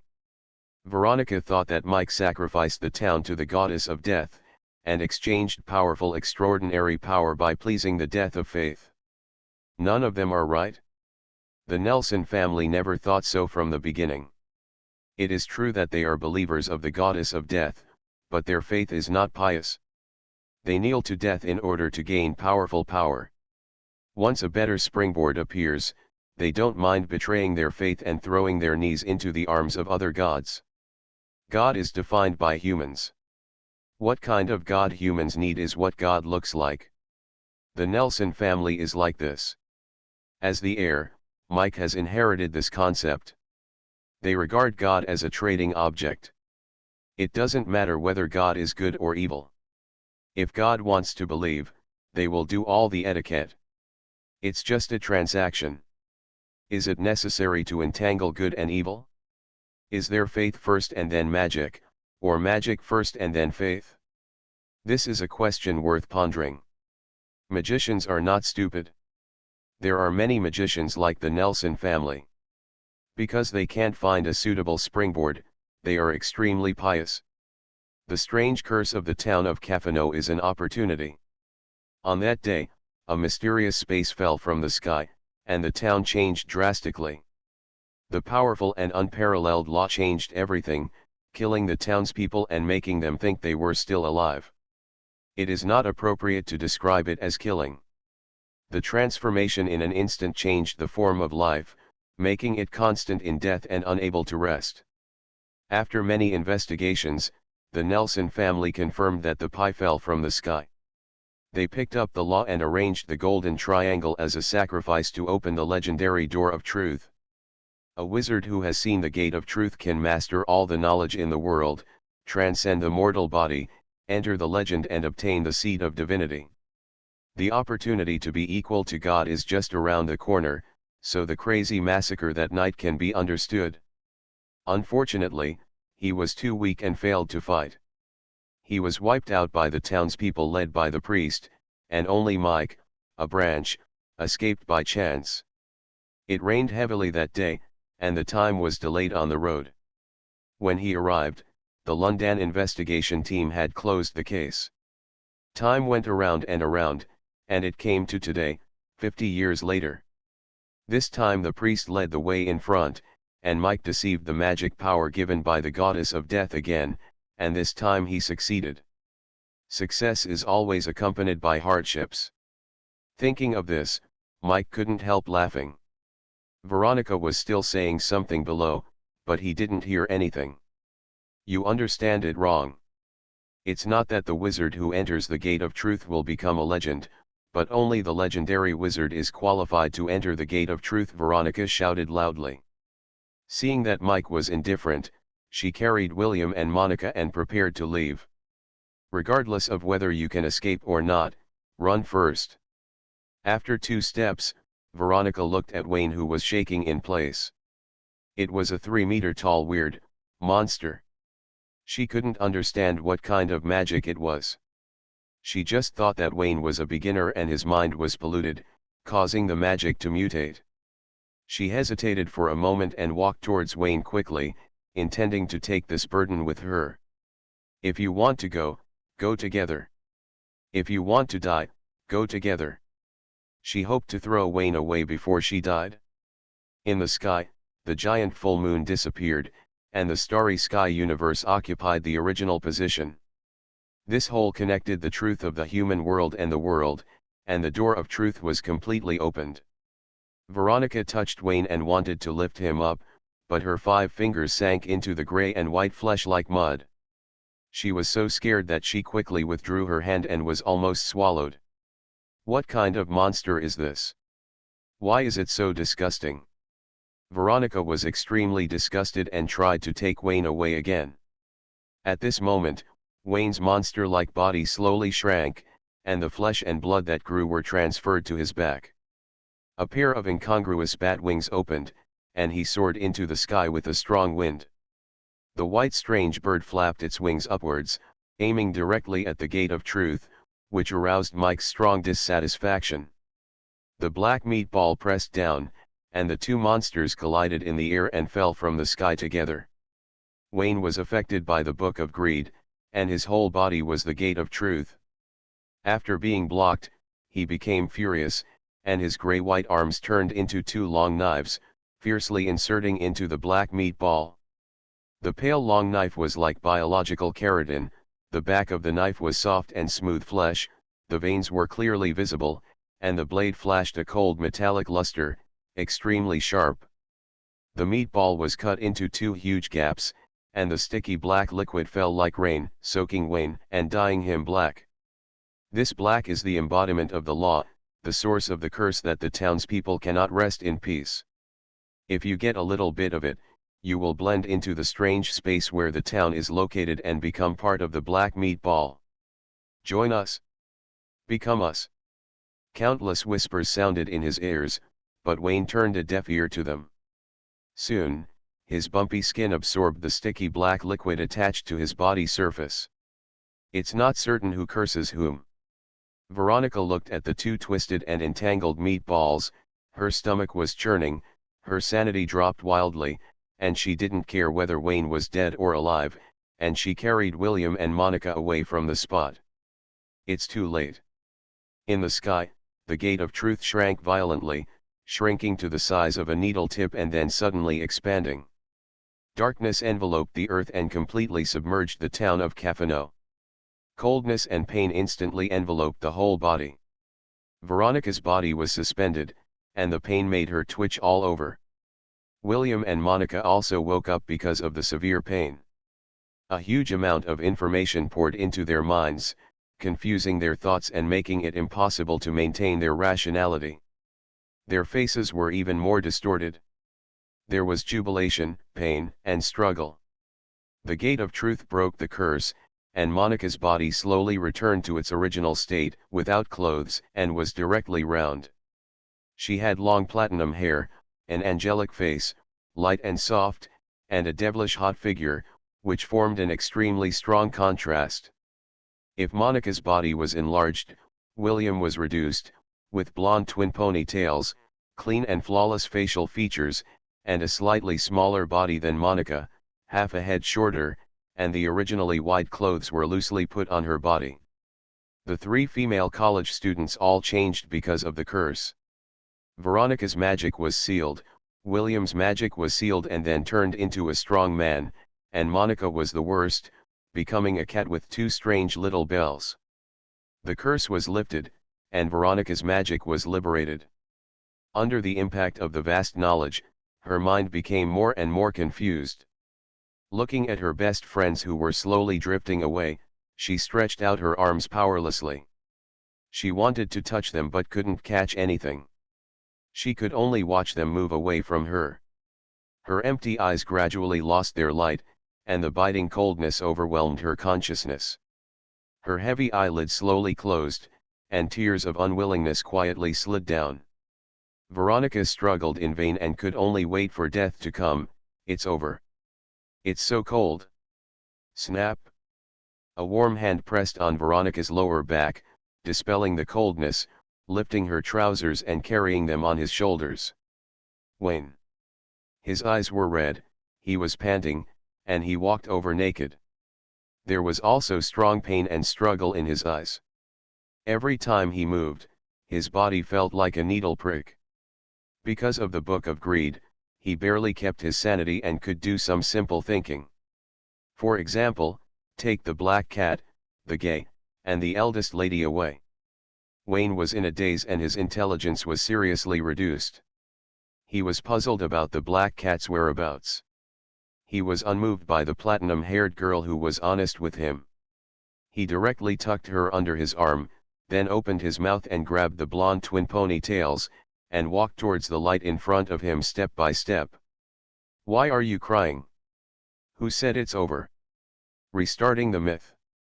Author, Fengchao Huang. Chapter 18. Darkness enveloped the earth and engulfed the entire town of Cafano. Wayne and Mike didn't have to fight over who would enter the door first.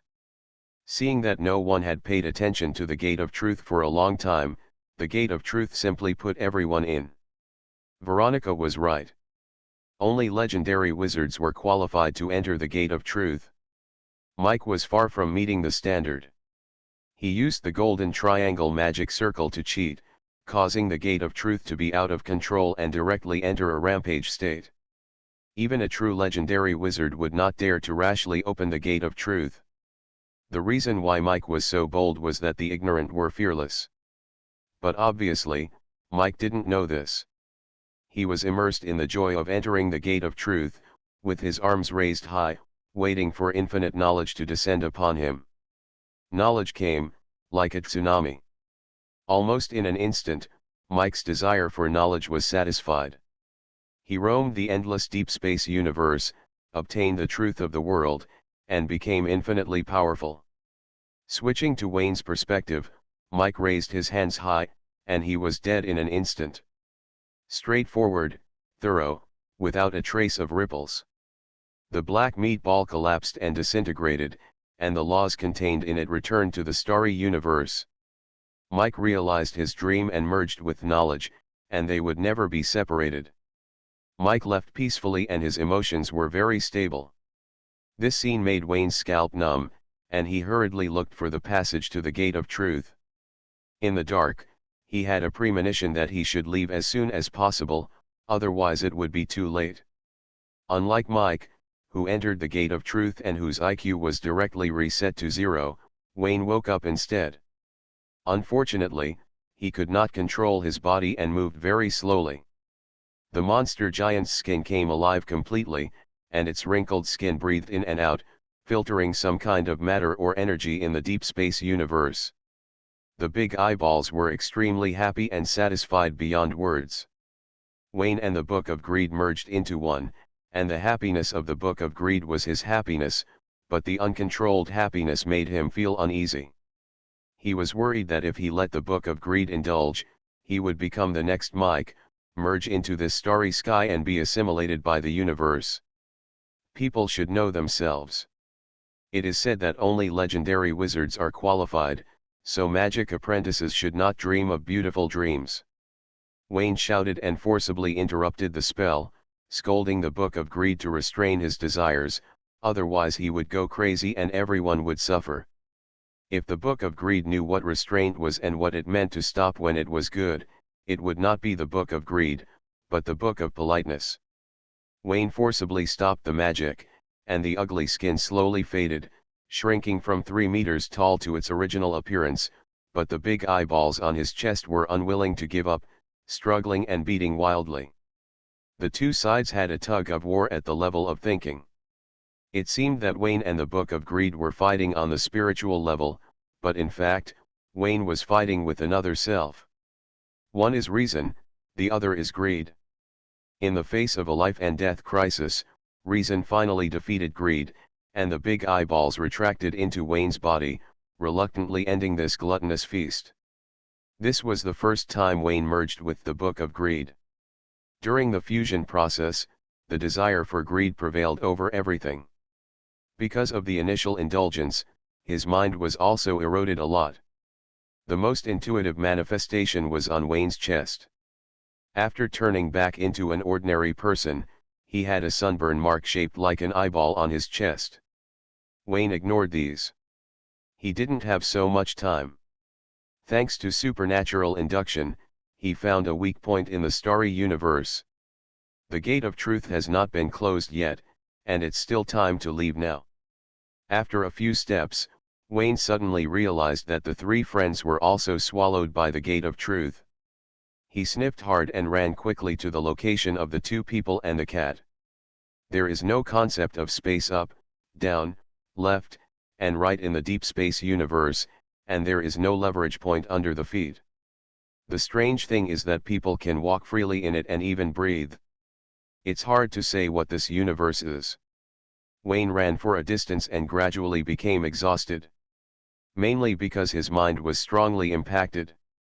Under the protection of the Book of Greed, Wayne's mind will not be instantly overwhelmed by the vast amount of knowledge, which allows him to retain his sanity and know to escape as soon as possible. But Wayne's foundation is too weak. He entered a high-level copy that he should not have set foot in. Even with the artifact protecting him, his san value was emptied bit by bit. I gradually understood everything. I was going crazy, square root. Wayne ran in a daze, the traces of the eyeballs on his chest flickered, and the unbearable heat swept through his body. He subconsciously took off his shame and wandered around while running. Soon, Wayne followed the smell to find his friends. Monica and William's images changed drastically, but at this time he was no longer able to think. He only knew that it was the smell, and it was the person he was looking for. If you feel that you are carrying a heavy load, don't think, you are right, there must be someone riding you for a peaceful life. Wayne carried 3 people on his back and walked mechanically. His eyes lost focus and were white. His body followed the last instruction and moved towards the light. Go forward, keep going forward, don't stop. In the far distance of the deep space, a huge black shadow broke through the space. It looked like a maggot, with a spiral and ferocious mouthparts, and fangs all over its mouth and esophagus. It smelled the aroma of meat and rushed towards Wayne and the other 4 with saliva. 1,000 meters. 500 meters. 100 meters. 10 meters. Just when the giant beast was about to swallow the 4 people, Wayne stepped through the white passage and disappeared into the deep space. The giant beast curled up and rolled, roaring with anger and unwillingness, and its spiral mouthparts expanded, spewing dark green body fluids. Mark a feeding place. Ambush first, squat for a while. Wayne didn't know that he had escaped death, and he was just a little bit away from becoming feces. If he knew, he would be more grateful for his judgment. The copy was too advanced, not something he could get involved in. Now he had only one thing to do. Dirty development. Wayne woke up with a smile. He had a dream that was beneficial to his physical and mental health. In the lakeside cabin, he was fishing, and 3 female ghosts with long hair climbed out of the water. He couldn't see their faces clearly, but he knew they were very fierce and rushed towards him with fangs and claws. The 3 midnight fierce 0, the momentum seemed to ruin him, and he forgot to resist when he was nervous, and was pressed to the ground by the 3 female ghosts.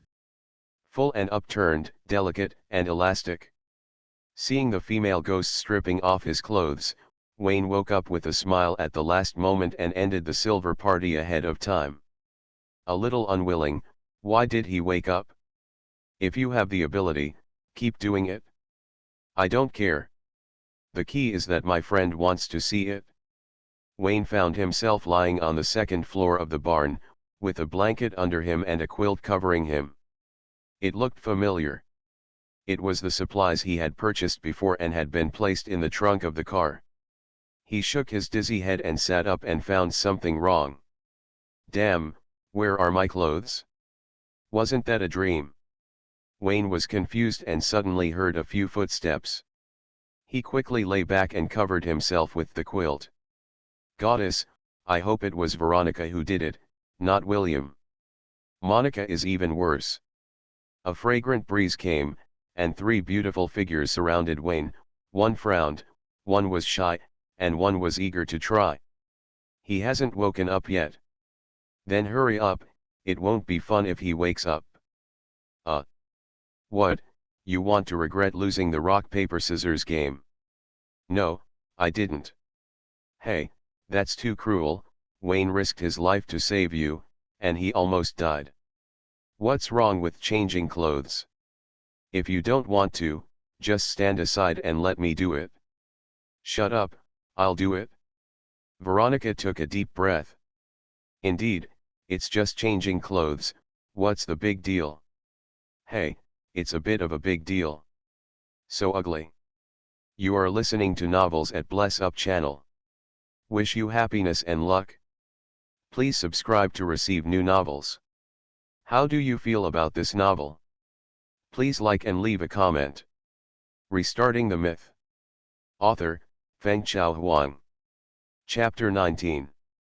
Veronica blushed as she changed Wayne's clothes. She was clumsy and it was obvious that it was her first time. Her movements were very rough. Fortunately, Wayne was awake, otherwise he would definitely wake up in pain. Changing clothes inevitably involves some minor friction. Veronica saw something indescribable and looked to the side with disgust. Then she took another look. Ugly, but curious. On both sides, Monica closed her eyes the whole time. William covered her eyes tightly with his hands. The gaps between his fingers were large, so it was the same whether he blocked them or not. After leaving the Gate of Truth, Wayne fell to the ground exhausted, completing the achievement of pressing 3 beautiful girls under him. Unfortunately, he didn't know that Veronica woke up first. The Gate of Truth swallowed up the town, leaving a desolate ruin. The scorched earth left by the burning flames everywhere extended to the surrounding woods, leaving a devastated scene. The space overlapping with the town was sacrificed by Mike to the Gate of Truth, and the real world was able to return to normal. The timeline was interrupted on the night 50 years ago, and the return to normal began from that night. Veronica woke up William and Monica, and the 3 found a change of clothes in the trunk, and wrapped Wayne up with a sheet. After that, they took Wayne to the barn behind the church. After a night's rest, they searched the town and found a clean set of clothes for Wayne. The 3 didn't understand why they were safe and sound after experiencing the Gate of Truth, but seeing Wayne in a deep sleep, they guessed that everything was related to him.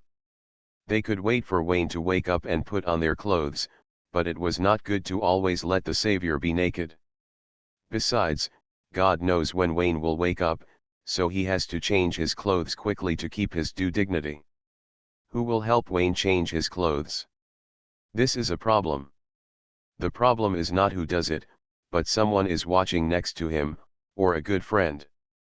If it is not handled well, the nickname of little bitch by the friend may become a black history that accompanies your life. William shouted, but he backed off at the last moment. No one volunteered, they needed a suitable reason. Veronica suggested playing rock paper scissors, because William's luck in rock paper scissors has always been bad. Veronica lost. Veronica helped Wayne change his clothes with sweat all over her head, and went downstairs to wash her hands in a daze. Her hands and eyes were dirty, the picture was lingering, and even her heart was dirty. She was not clean. She hated rock paper scissors. A moment later, there was a loud noise from the direction of the church. I don't know which wall suffered a catastrophic disaster. Wayne heard the loud noise and sat up on the spot. He raised his hand to cover his dizzy head, and his eyes slowly focused on William and Monica. Wayne, you're awake. Who are you?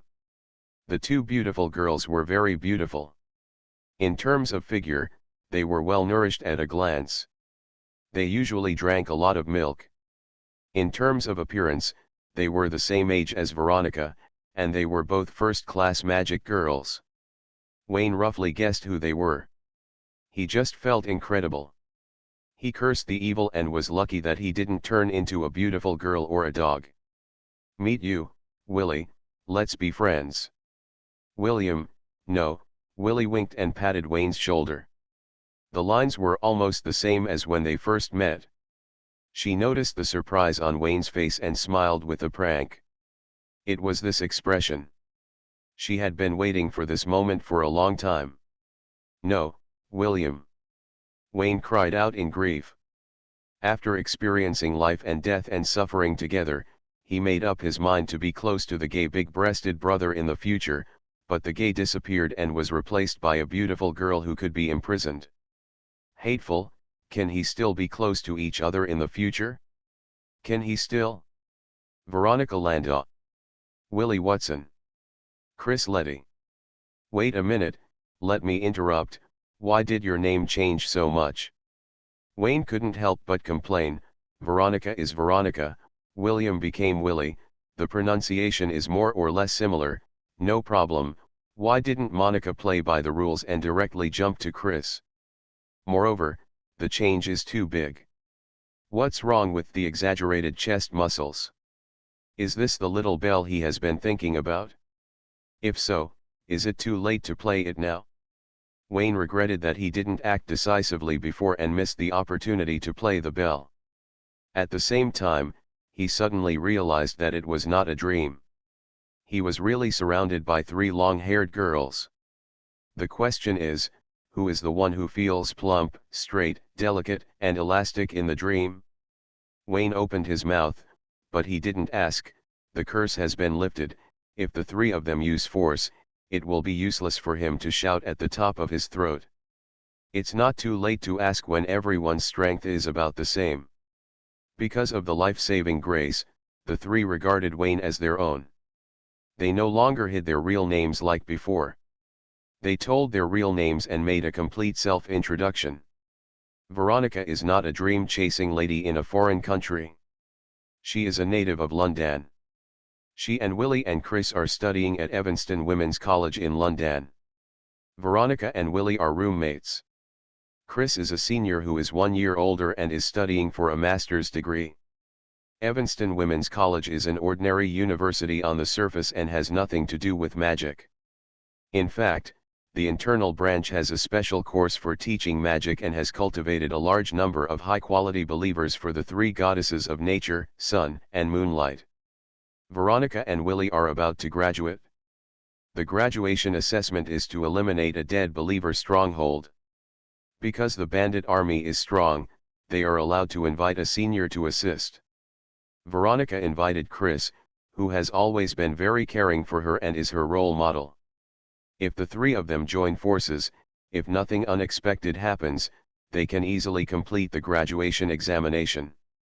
As expected, something unexpected happened. After the three of them destroyed the stronghold, they were cursed by the agent of death and turned into the same embarrassed appearance as when they first met Wayne. With the excellent results of the three of them, they could have easily defended against the curse. Take Willie as an example. The magic she cast could help Wayne avoid the curse. As a result, they all thought too much that day. Chris was invited to help. This was not her graduation assessment.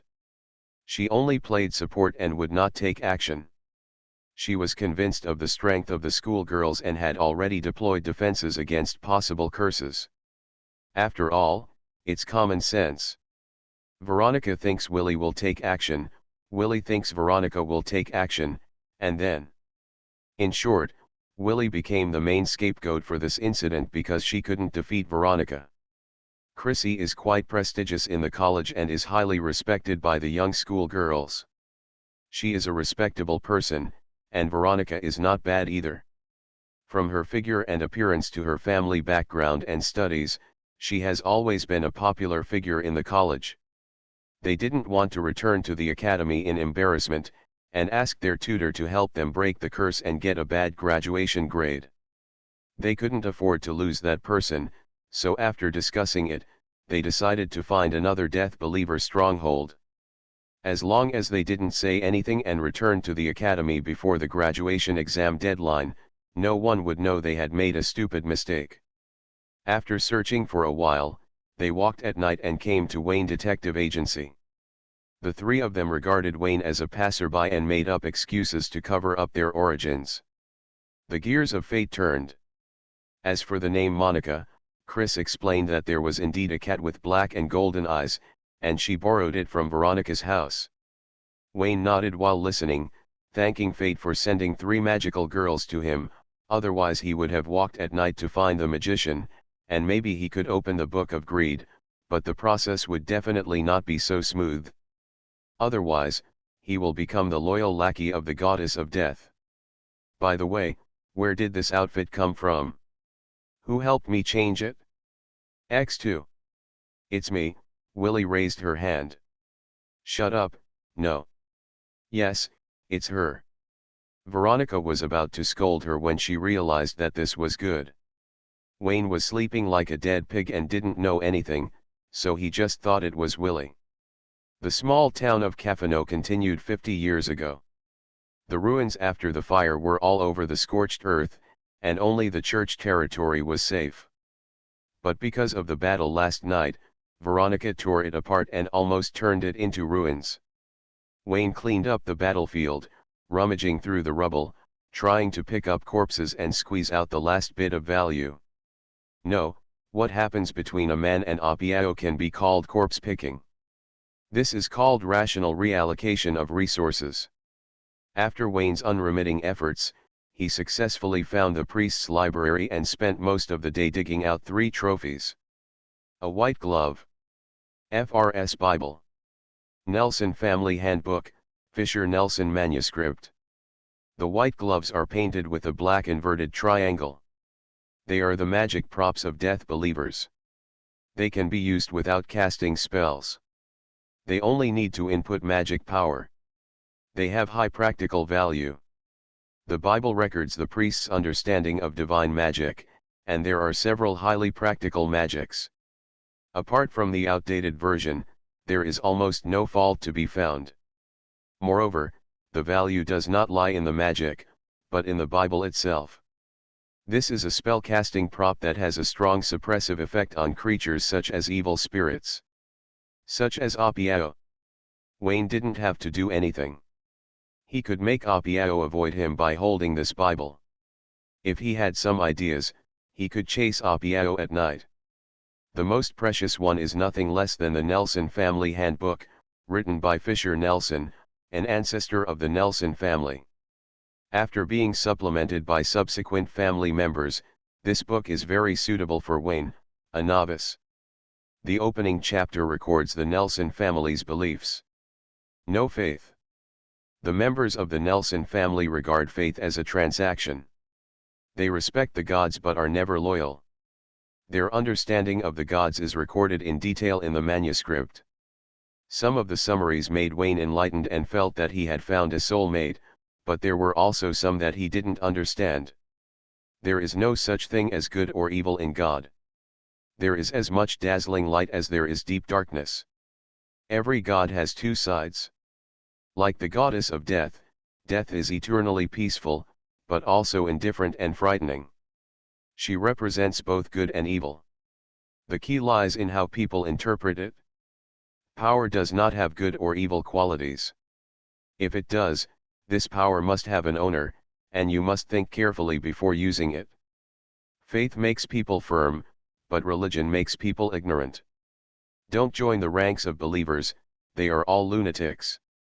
It's better to have someone else's wife. Wayne. There seems to be something strange mixed in. After reading the cautionary tale of the Nelson family in the opening chapter, it follows the history of the family's powerful cavalry who repeatedly jumped and kneeled to many gods. Because of the confusion of beliefs, the Nelson family did not learn advanced magic.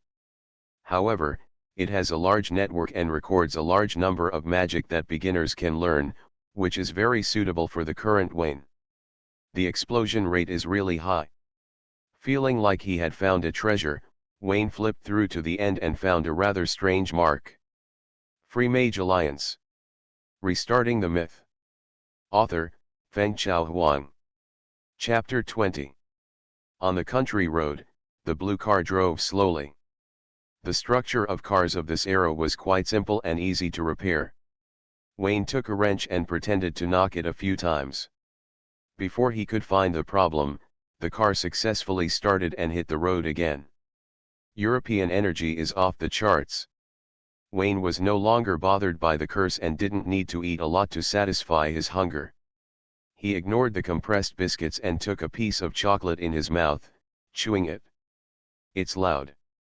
In the passenger seat, Willie cast an envious look and turned back into a girl. She could no longer eat chocolate unscrupulously. Perhaps on purpose, Wayne swallowed the chocolate in one gulp and blew out a mouthful of sweet aroma toward Willie. Willie, don't you like chocolate the most? Why don't you eat it? Willie was furious, tore open the packaging bag, and licked it. This was her weight in a day, and she was even more angry. Veronica, well done. Also, can't you keep your damn mouth quieter? Wayne wasn't venting his anger on Veronica. Willie had disgusted him by pretending to be gay. 30 years of hexy, he would naturally want to take revenge when he got the chance. Willie, do you know about the Free Mage Alliance? Free Mage Alliance. Willie tilted her head. Why are you asking this? They are a group of free and unbelievers. They are not good people. Wait, where did you hear the news? The Nelson Family Handbook. That draft paper, I advise you to read it with a critical eye. It is full of nonsense, childish and one-sided, and is all groundless self-delusion. It's also good to read as a novel. Wayne shrugged, not wanting to argue with Willie. The book was too childish for believers, but just right for an adult like him. When Wayne dug out the trophies, Veronica and the other three took a look at them. Because they were not interested, they glanced at a few pages and returned them to Wayne. They did not see any subsequent records about the Free Mage Alliance. The Free Mage Alliance, also known as the Alliance of the Unbelievers, was formed by the extremists of the Mage Union. Because of their lack of faith, this group of people is only interested in profit and has low morals. Their reputation in the mage circle is extremely bad. In the back row, senior sister Chris answered Wayne's questions. She is a believer of the Moonlight Goddess and has no good impression of the Free Mage Alliance.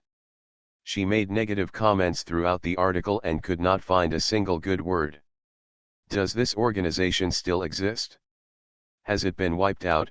Wayne asked curiously. X3. No one responded, indicating that there are many magicians without faith. Chris clenched her fist and coughed lightly, then explained, the reason why the Free Mage Alliance exists is not because of its core value, but because of its existence value. Magicians need to broaden their horizons and share the knowledge and experience they have learned with each other. The church cannot. A large-scale exchange meeting may be organized. In this case, the mages have to find a way on their own, and the Free Mage Alliance is a good choice. Chaos, no rules, no principles, and therefore, breeds a lot of darkness. Almost every wanted criminal is. The Free Mage Alliance has gathered all the scum in the mage circle. The non-belief advocated is all lies. Mages without faith cannot go far, and they will embark on evil paths if they are not careful. Mike is the best example. In order to get Wayne into the arms of Moonlight Goddess, the senior sister worried a lot, fearing that this potential stock would grow crookedly. Wayne nodded while listening. His interest in the Free Mage Alliance became more and more intense. He had many doubts and wanted to ask them all at once, but Veronica and the other three were not the right people to ask questions, so they pretended to have no interest and passed the topic. Wayne thought that Mike's comment was quite pertinent. The three female college students were standard academics and had not experienced much beating from society, so they were very devout in their beliefs. After they have climbed a few circles in society and matured, they will understand the Free Mage Alliance and join them like the old mages. No, you guys, how can you be so naive and mix in society? You will have to suffer when you meet the rubbish of society. As a friend of the three of them, Wayne was deeply worried. If they weren't too weak to beat them, he would definitely have personally trained them and completed the ripening process in the shortest possible time. The car drove for a while, and Wayne suddenly noticed something. He stopped the car and jumped several times on the road. That's it? Wayne narrowed his eyes slightly. He had driven on this road before, and it looked familiar. The clear sky suddenly became overcast, and lightning, heavy rain, and rain followed one after another. At that time, he sensed a sense of crisis. His eyes were dazzled by lightning, and he was startled by Appiao crawling out from under the car. He had no time to think about it. Now it seems that the dividing line under his feet is the scope covered by the cursed space. Wayne, what are you doing? It's nothing. I need to urinate. I'll just bounce around for a while and I'll be fine. X3. The blue car continued to drive and encountered a checkpoint set up by the London police before entering the city. In recent years, as the Great Depression and then the clouds of war enveloped the entire continent, a large number of spies poured into Windsor. London, the capital of the Kingdom of Windsor, is almost overrun with spies. In order to combat this rampant foreign influence and to better manage social resources, the cabinet urgently promulgated an ID card system, requiring citizens over 16 years old to carry their ID cards with them. Cooperate with the police in conducting investigations. Wayne had an ID card, and so did Veronica and the three of them. The police officers who blocked the road were very envious of Wayne dragging the three of them out and taking the three beautiful girls out for fun, and there was a hint of admiration in their words. "Brother, what's that look in your eyes? Do I look like a scumbag who is cheating on three women at the same time? Can my body bear it?" Wayne was speechless for a while. Anyone with a discerning eye could see that he was not a scumbag, and the three beautiful girls were not his girlfriends. Because the answer was obvious, the explanation became a cover-up, and there was also the suspicion of mocking the police officer's IQ. Wayne simply did not explain. Facing the other party's envious and jealous eyes, he slightly raised the corners of his mouth and nodded lightly. After the car left, the police officer shook his head repeatedly, avoided his companions and went into the duty room to make a phone call. "Mr. Landau, do you know Veronica Landau?" "No, she didn't do anything out of the ordinary, she just had a boyfriend." "The prisoner's name is Wayne, a detective, you know, a 20-something unemployed social idler who either calls himself a writer, painter, or detective." "Not very good. They left the city for a day and a night, saying they were going back to the countryside to attend a wedding. By the way, there were two beauties in the car.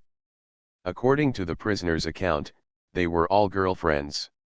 If I'm not mistaken, they were all deceived. I'm very sure that you don't know how arrogant he was laughing. I still remember that smug face clearly. No trouble, it's all what I should do. Without you, the London police officers wouldn't have the treatment they have now. Okay, I'll go to the police station to get the money tomorrow. Thank you for your generosity."